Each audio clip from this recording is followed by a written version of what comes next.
Chargebacks. A term that strikes fear into the heart of every merchant. A term that's synonymous with lost revenue, fines, paperwork, scrutiny of your business, and, most of all, fraud. But are all chargebacks caused by bad intentions? A misconception exists that all chargebacks are due to fraudulent transactions conducted by fraudsters. However, not all chargebacks relate to fraud.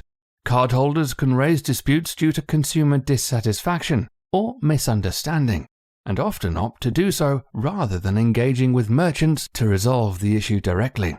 Sometimes cardholders will approach their card issuers if they believe the merchant is not acting in their best interest and upholding the merchant's website's refund and returns policy. The most common chargebacks raised by cardholders who have placed orders with successful authorization codes are services or merchandise not received. The cardholder initiates a dispute by claiming that the merchandise or service was not received by the agreed date. Cardholders may raise a chargeback right away out of frustration due to the delays, as opposed to going to the merchant first. They may also be unhappy about not being able to contact or receive a response from a merchant, which then leads to a chargeback being raised. Not as described or defective merchandise and/or services.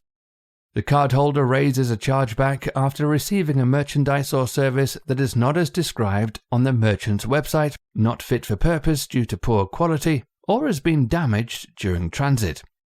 Counterfeit merchandise. The cardholder raises a dispute as they believe they've received a counterfeit merchandise. Misinterpretation of the goods or services. The cardholder raises a chargeback due to the purchased product being misrepresented or inaccurately described on the merchant's website. Credit not processed.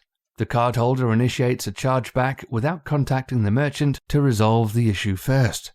Alternatively, they do so without giving the merchant time to process a refund, or the merchant exceeds the amount of time they have to process the refund request.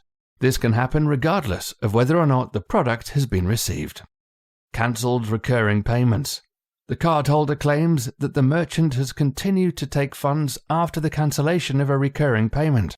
Chargebacks can also be raised when a cardholder did not knowingly authorize a recurring payment, claiming the merchant website did not clearly communicate that the cardholder was authorizing more than one transaction. Cardholder dispute. The dispute between the merchant and cardholder has not successfully been resolved to the cardholder's satisfaction, and therefore leads to this chargeback category, which groups numerous claims together, including receiving incorrect products and services, merchandise damaged in transit, merchant did not perform the services as described, merchandise or services not as described, a refund has not been received for a returned product. So what can Pixxles do to help manage chargebacks and distinguish between fraudulent and legitimate disputes? We provide clear descriptors for our merchants so that their customers understand who is debiting their account and ensuring that all of the relevant transaction and merchant details are available. We have risk management tools and analysts that monitor transactions and work with our merchants to identify irregular or potentially fraudulent orders to ensure illegitimate transactions can be refunded before the chargeback process starts. Finally, our chargeback team will help merchants with the dispute process to ensure that only transactions that should be refunded are sent back to the cardholder. Contact the Pixxles team to learn more.